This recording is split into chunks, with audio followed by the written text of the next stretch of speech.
Space में हम इस धरती तक सीमित नहीं है। हम वो पहली संस्कृति हैं जिसने तारों की भाषा दुनिया को सिखाई, जिसने नक्षत्रों को संज्ञा दी, जिसने आकाश से गंगा निकाली और जिसने सागर पर सेतु बनाया।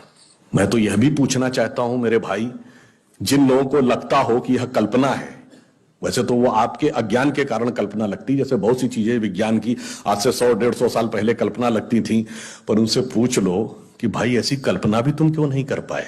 उसके लिए भी तो इतनी विराट दृष्टि चाहिए कि आप आकाश गंगा तक सोच सकें। तो इससे आप समझिए कि स्पेस में हमारा विस्तार कहां तक था। अब टाइम पे आइए, अभी 2 महीने पहले हम लोगों ने अपना नववर्ष मनाया, तो अभी क्या चल रहा है, ईस्वी संवत 2021। तो किसी का 2021 चल रहा है, किसी का 1400 से चल रहा है। हमारा वैसे टेक्निकली ही सबसे पुराना है 2071, उससे पहले 5100 से अधिक युधिष्ठिर संवत, और हमारा सबसे पुराना संवत क्या है, ब्रह्म संवत, जो 1,97,40,28,000 कुछ 100, मुझे एग्जैक्ट फिगर नहीं याद है, वहां तक 1.97 बिलियन ईयर्स। बाकी दुनिया में कोई भी सभ्यता 1000 से ऊपर नहीं जा पाई। किसी संस्कृति में कहा गया 14,000 साल पहले दुनिया बनी, किसी ने कहा 7,000 साल पहले दुनिया बनी, किसी ने कहा 30,000 साल पहले दुनिया बनी। कोई 1 लाख तक भी नहीं पहुंचा और हम 1.97 बिलियन तक पहुंचे। और इसकी प्रामाणिकता क्या है, इसकी वैज्ञानिकता क्या है, इसका प्रमाण देता है दुनिया का सबसे बड़ा कॉस्मोलॉजिस्ट कार्ल सेगन। और ये कार्ल सेगन कोई छोटा मोटा आदमी नहीं था।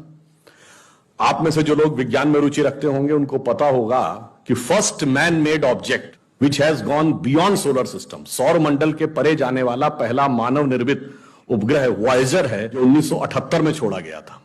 उस वॉयेजर में एक संदेश अंकित किया गया, उसमें चित्र भी बने हैं, भाषाएं भी लिखी हैं, तरह तरह की वॉइस रिकॉर्डिंग भी है। उस संदेश को जिस कॉस्मोलॉजिस्ट ने बनाया उसका नाम है कार्ल सेगन। तो आप समझिए वो कितना बड़ा और कितना महत्वपूर्ण व्यक्ति था। कार्ल सेगन लिखा है, only the ancient cosmological calculations of Hindus matches with the modern scientific calculations because they went to the billions। और आज हम मानते हैं कि 4.5 बिलियन ईयर है अर्थ की आयु, 1.97 बिलियन हमारे यहां मानी गई। कार्ल सेगन कहता है others were not able to even reach 100,000 and Hindus have calculated up to billions।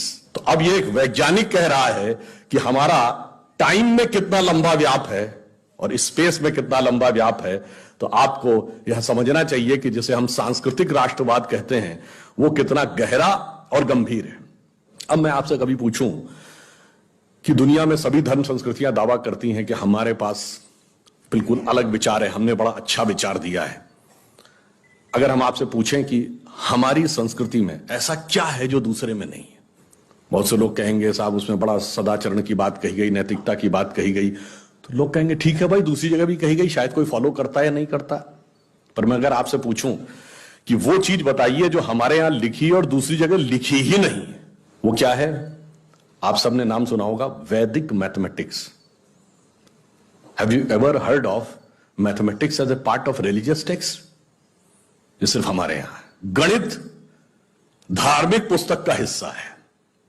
Ayurveda medical science, it is globally accepted as a structured medical science, by name itself is a part of Vedas। Medical science धर्म ग्रंथ का हिस्सा हो, गणित धर्म ग्रंथ का हिस्सा हो, ये दुनिया में कहीं नहीं। बाकी जगह विज्ञान और गणित का धर्म से संघर्ष है, हमारे यहां वो धर्म ग्रंथ से उद्भूत हो रहे हैं। ये फंडामेंटल डिफरेंस है हमारे और उनके बीच में।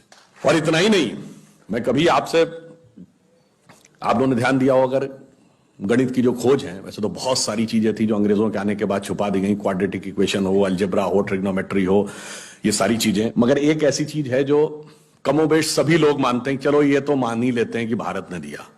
वो क्या था? शून्य। अब कहा जाता शून्य किसने दिया? आर्यभट्ट ने खोजा। अरे भाई आर्यभट्ट ने खोजा नहीं, आर्यभट्ट की किताब में पहली बार तुमको लिखा हुआ मिला। अगर आर्यभट्ट ने शून्य खोजा तो बौद्ध मत में शून्यवाद का सिद्धांत कहां से आया? वो तो आर्यभट्ट से पहले के थे। और ये बताइए कौरवों की 18 अक्षौणी सेना से लेके भगवान राम की जन्म कुंडली बन रही थी, वो बगैर शून्य के बन रही थी।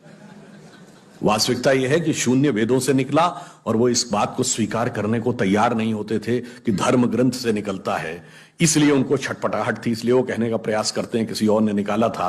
और समस्या क्या है, हमारे यहां तो भगवान राम की जो कुंडली निकली है वो जब नासा के प्लैनेटोरियम सॉफ्टवेयर में डाली गई तो 7114 समथिंग बीसी की डेट निकल आई।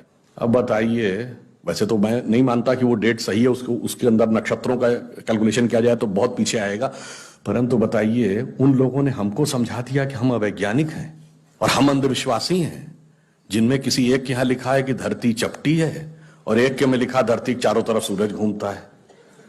और ऐसे महान ज्ञानदेव पाड़े लोगों ने हम लोगों को समझा दिया कि हम अनसाइंटिफिक थे और धरती को चपटी और धरती को इस सौरमंडल का केंद्र कहने वाले लोग वैज्ञानिक थे। आज भी जब सूर्य ग्रहण या चंद्र ग्रहण होता है, आप नासा की ऑब्जर्वेटरी बताती है ना, 1950 से पहले नासा नहीं था। आप जाके पूछिए, गांव में कोने में बैठे हुए किसी पंडित से कहिए, पंडित जी पंचांग में देख के बताओ सूर्य ग्रहण कब है, और जो वो हमारा पंचांग बताता है और जो नासा की ऑब्जर्वेटरी बताती है, कभी उसमें दिन तो छोड़िए घंटे और मिनट का भी अंतर देखा है? हमारा तो कैलकुलेशन 5500 साल से एज इट इज चला रहा है, और उसके बाद उन्होंने हमें बताया कि हम अवैज्ञानिक हैं। आज भी आप बताइए, उत्तर भारत में उतना नहीं दिखता, दक्षिण भारत के मंदिरों में जाइए, नवग्रह बने हैं तो सूर्य केंद्र में है कि धरती केंद्र में है? सूर्य के 7 किरणें होती हैं, 7 घोड़े सूर्य के बने कि नहीं मंदिरों में? अब बताइए, ऐसा हमारे दिमागों में भर दिया जाता है। हम सब ने, हम लोगों ने भी विज्ञान में पढ़ा कि सबसे पहले 9 ग्रहों की खोज किसने की? केपलर ने। Kepler's law of planetary motion. हम सब ने, जिसने फिजिक्स पढ़ी होगी 10वीं 11वीं 12वीं में, कभी न कभी Kepler's law of planetary motion पढ़े होंगे कि केपलर ने सबसे पहले बताया कि 9 ग्रह होते हैं। अब ये बताइए, इधर जब हम पूजा करते हैं तो पंडित जी हाथ में जल ले क्या बोलते हैं? ब्रह्मा मुरारी त्रिपुरांतकारी भानु शशि भूमि सुतो बुधश्च और गुरुश्च शुक्र शनि राहु केतु सर्वे ग्रहा शांति करो भवन्तु। अब ये 9 ग्रहों के नाम केपलर बताए थे कि पंडित जी बताए हैं, और हजारों साल से बता रहे हैं। और उसमें मजे की बात यह है कि मंगल के लिए भूमि सुत यानी भूमि का बेटा, धरती का बेटा शब्द है। या अब जाके साइंस ने यह कन्फर्म किया है कुछ समय पहले कि एक थ्योरी है कि कभी एक जमाने में बहुत बड़ा एस्टेरॉयड टकराया था कि धरती से, और धरती का एक टुकड़ा अलग हो गया था, वही टुकड़ा बाद में मंगल बन गया। और भूमि सुत हमारे यहां लिखा हुआ, मंगल के पर्यायवाची में भूमि नंदन भूमि सुत जैसे शब्द हैं। अब आप देखिए क्या वैज्ञानिकता है और कैसे उसको इसमें सम्मिलित किया गया। मैंने क्यों बताया, हमारे यहां विज्ञान और धर्म इस कदर एक मत है कि ये उनकी बुद्धि परप्लेक्स हो जाती है कि कैसे हो सकता है।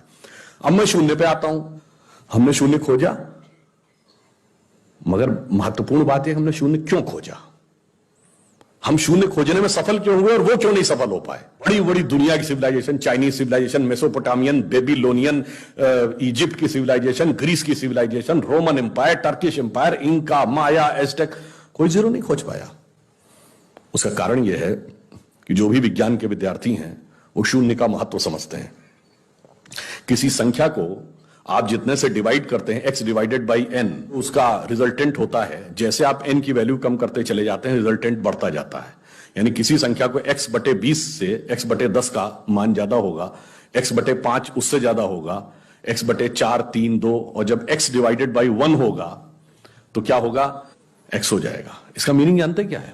अब मैं आपको बताता हूं ये किस ढंग से हमारे व्यवहारिक जीवन और चेतना का हिस्सा था।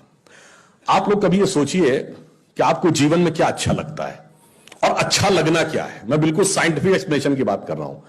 Happiness is considered to be an energised state of mind. जब आप खुश होते हैं तो आप ऊर्जा महसूस करते हैं अपने मन में, मस्तिष्क में। अब आपने माना मुझे अमुक गाड़ी से घूमना अच्छा लगता है, अमुक कपड़ा पहनना अच्छा लगता है, अमुक चीज खाना अच्छा लगता है, फला मोबाइल मिल जाए अच्छा, फला जगह घूमने को मिल जाए, से 20 थिंग्स। तो your energised state of mind is associated with 20 things. वो इंटेंगल्ड हो गई है 20 जगह। अब आप अपने मन में सुख के लिए उन 20 वस्तुओं पे आश्रित हैं, तो x डिवाइडेड बाई 20 है। अब मान लीजिए आपने आत्म संयम किया और 5 चीजों से अपना मन हटा लिया, तो x डिवाइडेड बाई 15 हो गया, नेट रिजल्टेंट बढ़ गया। क्यों? वो ऊर्जा जो उन 5 पदार्थों के साथ संलिप्त थी वो आपने बचा ली, तो वो आपके अंदर रह गई, तो by law of conservation of energy आपका एनर्जी लेवल बढ़ गया। जब आप x/10 पे आ गए, एनर्जी लेवल और बढ़ गया, और संयम किया 5 चीजों पे आ गए, एनर्जी लेवल और बढ़ गया। अब इसके आगे की यात्रा जो 5 चीजें हैं, उसके आगे की यात्रा x/5 के ऊपर की यात्रा थोड़ी कठिन चुनौतीपूर्ण है। ये सिर्फ सन्यासी कर पाते हो। 5 चीजें क्या हैं? भोजन, वस्त्र, आवास, श्वास और ईगो, अस्तित्व। तो सबसे पहले क्या छोड़ते हैं? आवास। कहते हैं ना कि करतल भिक्षा तरतल वास। अब सन्यासी का कोई घर नहीं होता, तो x/4 हो गया, independent of house, no need. फिर क्या आता है? वस्त्र छोड़ते हैं, नागा साधु या दिगंबर जैन। अब चेतना उस अवस्था तक पहुंच गई जहां दिशा ही आपको अपना वस्त्र नजर आने लगती है, x/3 हो गया। अब भोजन, अब कॉन्शियसनेस उस लेवल पे पहुंचती है जहां पर उसको ऊर्जा लेने के लिए पदार्थ की जरूरत नहीं है, वो सीधे कॉस्मिक एंगल से एनर्जी ले सकती है। जैसे आपने सुना होगा, बहुत से ऐसे महात्मा होते हैं महीनों महीनों तक नहीं खाते। वो एक स्टेज आती है जब आप उस अवस्था में पहुंच जाते हैं कि आप सीधे कॉस्मिक एनर्जी को ग्रहण करने की स्थिति में आ जाते हैं, आपको मटेरियल एनर्जी की जरूरत नहीं। तो x/2 हो गया। अब है श्वास एंड योर एग्जिस्टेंस। जब तक मेरी सांस चल रही है तब तक मैं हूं, पर जिस क्षण आप श्वास को भी नियंत्रण करने की क्षमता प्राप्त कर लेते हैं, your consciousness become independent of your breathing. मैं चाहूंगा तो मेरी सांस चलेगी, जब नहीं चाहूंगा तो सांस नहीं चलेगी, फिर चाहूंगा तो सांस चलने लगेगी। यह अवस्था होती है समाधि की अवस्था। तो आप x/1, तो x/1 is equal to x।